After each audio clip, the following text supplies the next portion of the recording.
Okay, hello YouTube. I'm GuildMM and I have just finished the story of the game, End of Dragons. It's the latest expansion of Guild Wars 2. And I kind of want to talk about, because this is day 2, and I want to discuss just the launch week so far and how it's been compared to other MMOs. And so this has been an issue with recent expansions or MMO launches, such as New World, such as Final Fantasy, such as Lost Ark. All big updates that have recently had time in those MMOs. New World was the official launch of the game.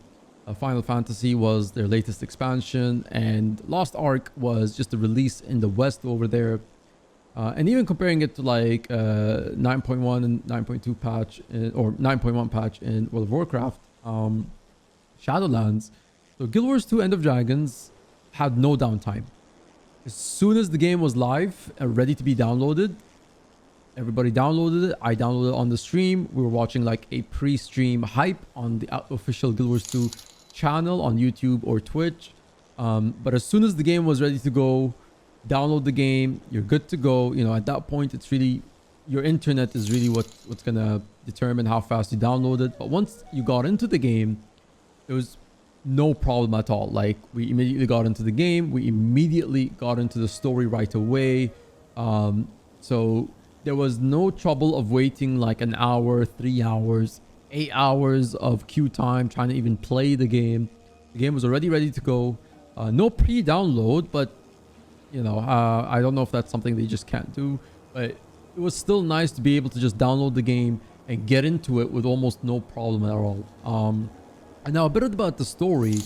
So End of Dragons it's sort of like a, without giving away too many spoilers, it kind of could be its own standalone. Like, as a new player, you can get into it, but the story does follow like an overarching arc that's happened over the last couple of updates in the game. So you are maybe missing out a little bit on the story side if you haven't played it before, but you can play the story and you will still enjoy it because there's a lot of new cast that we haven't met as old players.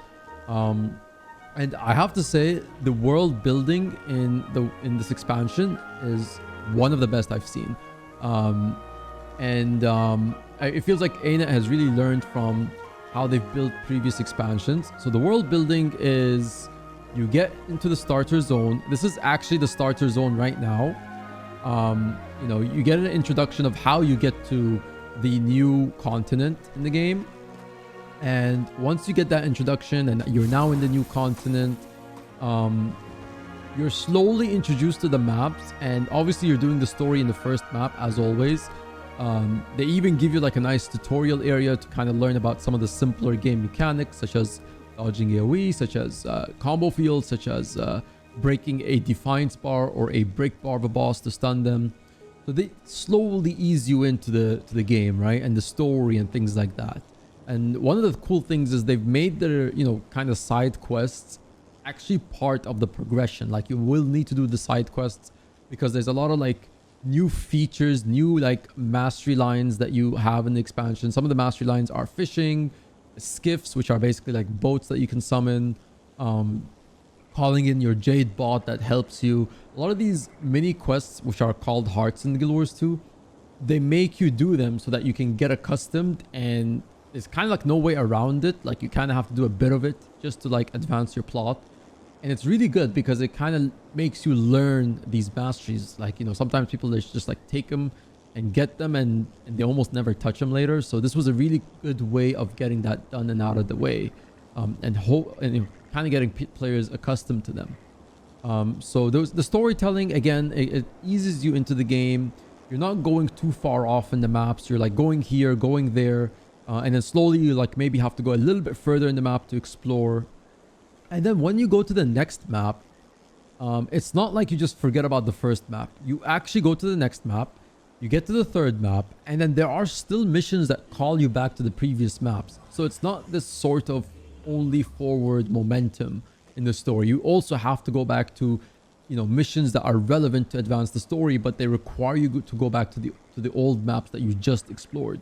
And so this is really good to like get someone accustomed to the map as they get in, finish some events, go to a new map, and then still sometimes come back to the old map to continue whatever they have to continue in the story, and maybe even explore other things. It really gets you more immersed into it, and I really like that world building. It does it. They do it very well in this expansion.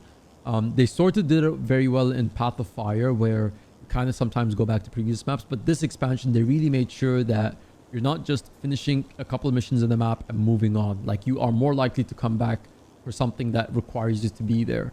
And the whole story takes you like that on that path, and it's not overwhelming. I think the story is very simple when it comes to it. Even like if you haven't played the game previously, you'll kind of understand like what the story is about, and you'll really get the idea of what the story is. So it's not really that bad if you haven't played the game. So the ending, if you're someone who has played the majority of the game, it's honestly, it's chef's kiss. I can't really describe it. You have to go play it. You have to go experience it. It's out of this world. It's probably the best story I've ever seen in Guild Wars 2. And so yeah, that's the world building and the launch week itself. And there were no queues. That's not to say there haven't been any bugs in the game. There's certainly been some bugs, and there's certainly been some instancing issues where like maps were looking like they were empty, but like it was just like maybe there was some instancing issues that was creating maybe too many maps and players weren't able to see each other. And they've been fixing those bugs within reasonable time. Like, this is only day 2, and they've been already fixing, like we've had like maybe 5 or 6 updates already.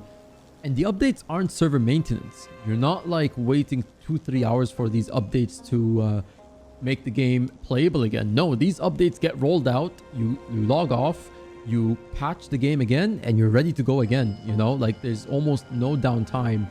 So these bugs, while there are some, they're fixing them on the go, and honestly it is day and night compared to other games I've played. New World had a lot of queue time.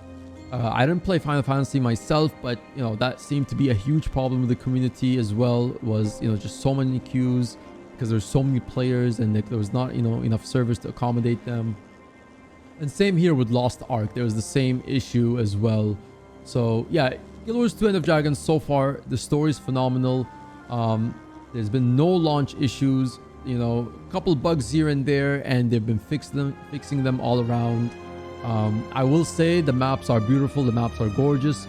Masteries, you do really get taught how to use your masteries, and they've done a great job of making sure everything that there is to touch in the game, you have to go out and do it. So there's nothing that like just gets left alone. So yeah, that's my take. That's kind of like a introductory review. I will probably make a more well-rounded review later once I've actually digested even most of the content, because I haven't even touched everything. I just did the story and I explored some maps, and I managed to do some of the world meta events, and they're also very awesome, but I haven't even touched everything else yet in the game that the expansion has to offer. But that's my kind of launch week review of the game. It's been a great job. Arena really worked hard. It's really a well done expansion. So yeah, and now, you know, you could still get into the game now. You can buy the expansion. It's on their website. You can buy a deluxe edition or a collector's edition or a standard edition, and there's some digital kind of goodies over there they can get with that. So yeah, that's really it. I'll probably see you in another video. If you enjoyed the content, you can subscribe, and yeah, you can catch me on Twitch as well. I am still playing the game as we speak. We're live right now. So until then, I'll see you when I see you. Take care.